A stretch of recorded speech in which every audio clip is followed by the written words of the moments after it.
gentlemen, we're going to start the Tech program in the next 5 minutes. We would like to encourage you to come inside and drop your name card. Drop your name card so that you will stand the chance to win an Apple SE watch. Please take a seat.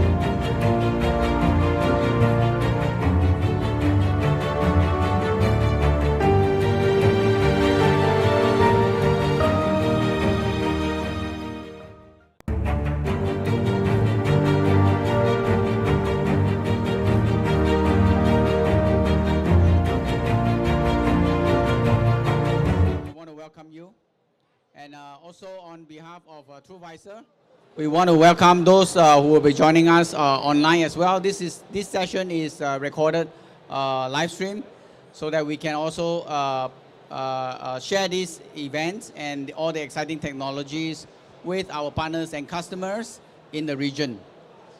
So today we're going to start the next 30 minutes with two presentations.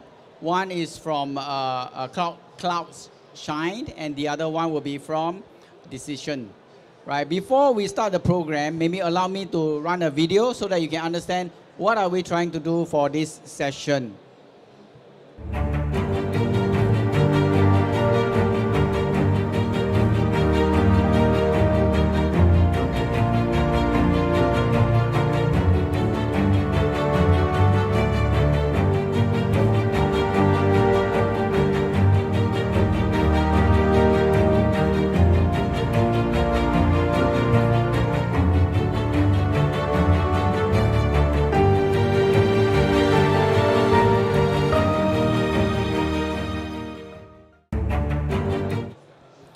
As you say, this is a 15 minutes session for each of our vendors, right? We're going to show you in 15 minutes crisp solution, exactly what are they trying to do and what benefits you're going to get from their solution.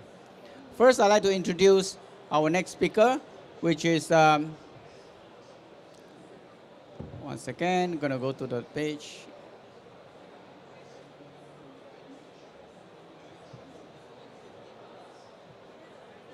Which is Danny from Cloudsine. Danny, come on.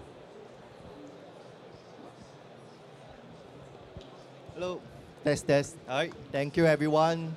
My name is Danny from Cloudsine. I'm actually the VP of Business Development. So thank you everyone today joining us for day 2 of Govware and Truvisor for organizing this Tech Tank.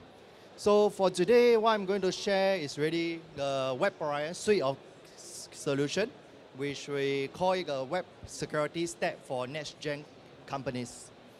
So as Truvisor Joseph just mentioned, I actually only have 15 minutes. That's essentially 900 seconds, right? But by the end of this presentation, do you know that globally, thousands of their credit card information of a consumer will have been stolen, and they will not even know about that. Right? This is happening on a daily basis due to a malware like JS Sniffer, or we call it Mesh Cards, right? So how do you even know that if this website is siphoning your data, right? As you can see, this website looks like a normal payment gateway. You just have to fill in your credit card information, your billing address, your details. But behind this payment page, there's actually 21 lines of codes, which is a JavaScript called JS Sniffer that's used to siphon your credit card information without you knowing at all at the front end. All these are invisible to the eye, right? So what can be done to actually protect against this? So as you can see, the problem that we see right now is actually called Mesh Cards, right? Mesh Card is a type of malware that is hidden behind in the website that is meant to steal information, be it login credentials, right? Your username and password could be used to steal credit card information that you use to pay to e-commerce or when you are doing online shopping. Anything that you do a form fill can be stolen. And even for data privacy like PDPA or any others that can use to steal your personal information as well, right? So with that said, this is a global impact of the problem. So at one point of time, British Airways were actually injected with this, and they were being fined 230 million due to this injection of malware. And because of this problem, right, PCI DSS actually released a latest version 4.0, and this 4.0 will actually kick into compliance next year. And this requires you to monitor more things on the website, especially for e-commerce website, including the HTTPS header, the payment page script, right, the behavior of the payment page, and even the web software supply chain, right? So where we come in with our solution, right, is really the payment page and script monitoring that we have built for our system in Web Orion, right? Essentially, we'll be able to monitor the different script existent in your website. We'll be able to monitor the HTTPS header as well, right? So these are the two things that we have developed recently for the past 6 months that has just released. And you guys, if you are interested, definitely can reach out to us to learn more and do a trial or demo if required. So all of this scanning is actually achieved agentlessly, right? We do the monitoring through the public internet, so you do not have to worry about installing any agent in your servers, in your web servers, in your application or anywhere, right? All we need is your payment page URL, and we can monitor your website already. So essentially, what is the benefit of Web Orion Monitor? So as you can see, we have a single dashboard. We'll give you a real-time information about the threats on your website itself, right? So we also provide you a script inventory to understand the integrity of the script existing in your website, right? And last but not least, we also talk about proactive alerts. So whenever something changes in your website, automatically an email alerts will be sent out to you to inform you of the change that is detected, right? So this comes with our Web Orion stack. So for Web Orion itself, we have a number of solutions, including Protector, Monitor, and Restorer. Essentially, they are like WAF, CDN, monitoring on website, or even a restoration platform for you. It's platform agnostic, can be utilized for any platform, any cloud, right? Any CMS systems. So, and it can be integrated with your enterprise tools like SIEM and others as well. So we have existing customers throughout the world, as you can see over here. Currently, we are actually monitoring more than 1.4 million web pages checked daily, right? And more than 20,000 web page monitored and lots of FQDN across the globe, right? Including US, Israel, Hong Kong, Australia, and majority in Singapore. So some of the use case other than PCI DSS compliance that I can talk about web defacement monitoring. We can also use for web threat detection and response, card skimming and payment page, which is commonly known as Mish cards, and also monitor for any change in your SSL, DNS, who is monitoring. So over the past 10 years in the industry, right, we have won certain awards and been mentioned in different medias, be it Frost and Surveillance, Tech in Asia.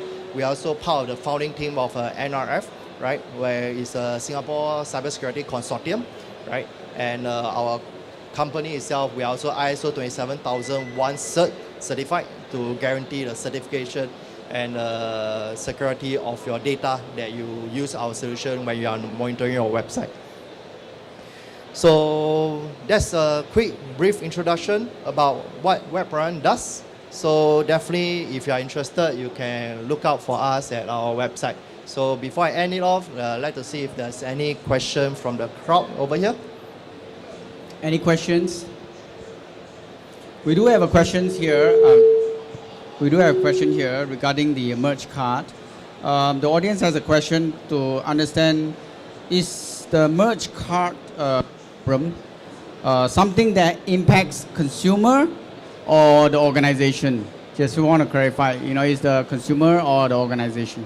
Okay, so mesh card actually impacts everyone, both the consumer and the organization.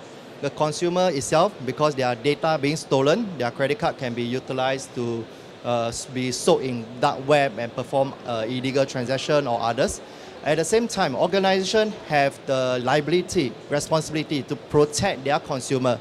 And thus, they have to make sure their website is safe from Magecart attack, right? So both consumer and the organization themselves will be impacted, and they have to be wary of all these things that's happening.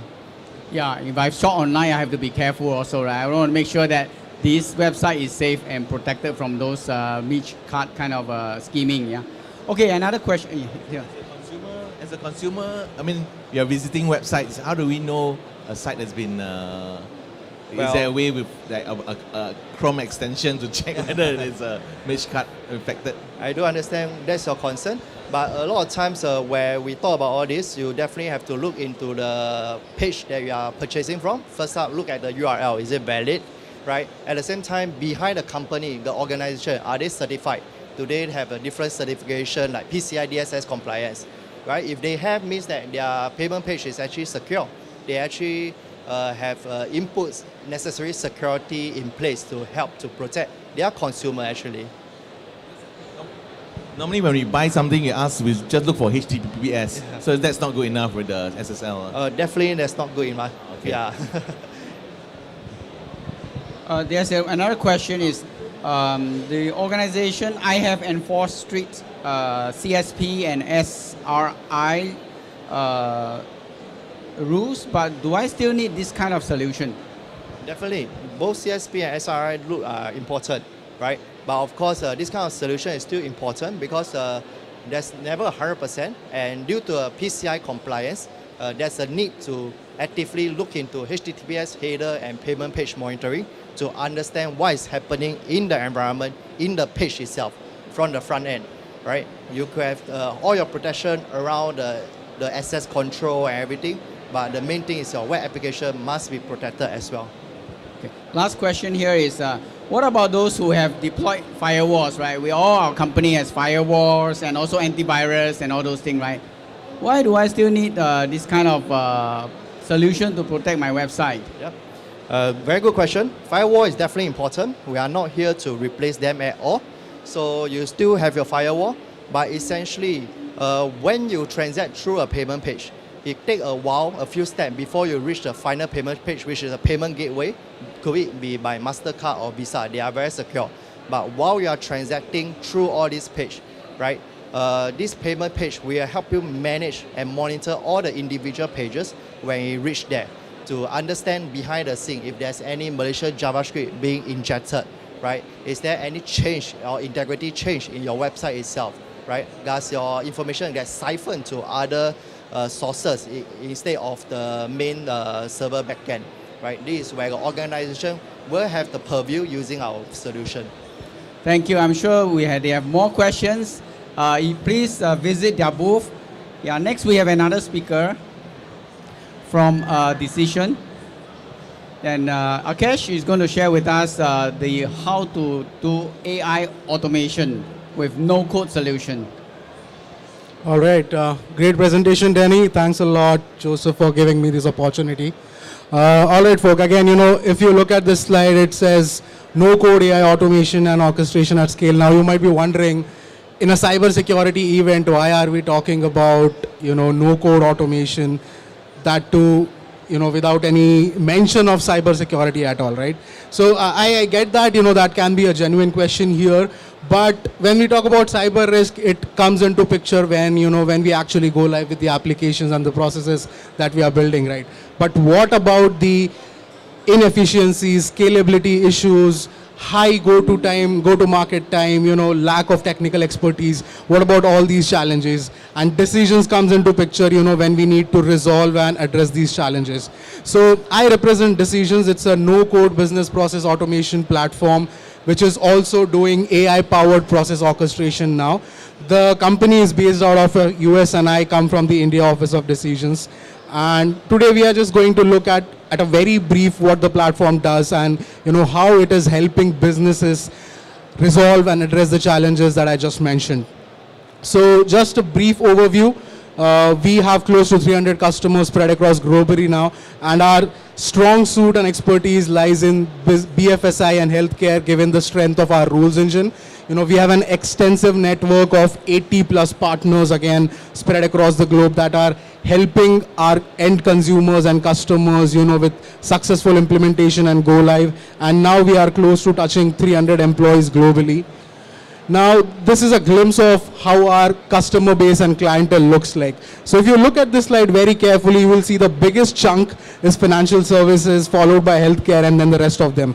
This is, again, as I mentioned before, it's because of the workflows manager, rules engine, and the integrations capabilities that we have. We are able to simplify business processes for these companies like mortgage processing, loan origination, claim automation, clinical trials, validating patient data. All of that can be done very easily using this.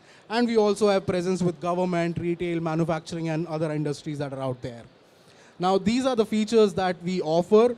And if you have a look at it, you can run any kind of complex business rule on all your data that might be residing with you or might be in an external source of record. It doesn't matter. Decisions can connect with all kinds of data sources and let you create all kinds of complicated business rules. And this is all done using no code. This is the catch here. So your business users can write these rules. You don't need technical programmers and coders to write these rules. So that is the beauty of it. Same goes for the workflow manager. You can automate any kind of business processes and create workflows around it. Approval tasks, batch processing, doing ETL, doing data enrichment, all of that can be done very easily. Then we have process mining. All these processes that you do, are there any deviations in that process? Are there any variants? Is it actually following the ideal path that it should be following, right? What is your cost center? What are the bottlenecks? How is your resource allocation being done? All of that will be, all the insights regarding the process will be provided by our mining agents. Integrations, we have a very strong services layer. We offer more than 50 out-of-the-box connectors to systems like SAP, Salesforce, ServiceNow, Kafka, Okta, SAML, and you name it, and we have it. And apart from that, you can call any endpoint that is external to decisions, and any external system can call decisions as well. So it's two-way integrations. And finally, all of this is done using our no-code interface designers. So you can create seamless UI, you can build workflows, you can build rules. So let's talk about what we actually do, right? So we classify ourselves into 3 different umbrellas. So these are the automation patterns that we usually fulfill 90% of the time, starting with rules engine and decisioning. As I have mentioned, we have 8 different kinds of rules that business users can build. So if you look at the slide there, it's a simple example of a decision table and how, just like an Excel sheet, you can actually create a rule that is going to run on your live real-time data. Apart from that, you can write rules to, perform clinical trials, do mortgage processing, do medical claims processing, all of that. If you look at the logos at the top, we are working with Roche Genentech, one of the biggest biotech company. They are feeding in lab trial data to decisions to actually see, what are the outcome going to be from the rules. We work with Nationwide Insurance. They are running 8,000 rules using decisions every day, leading to millions of transactions every year.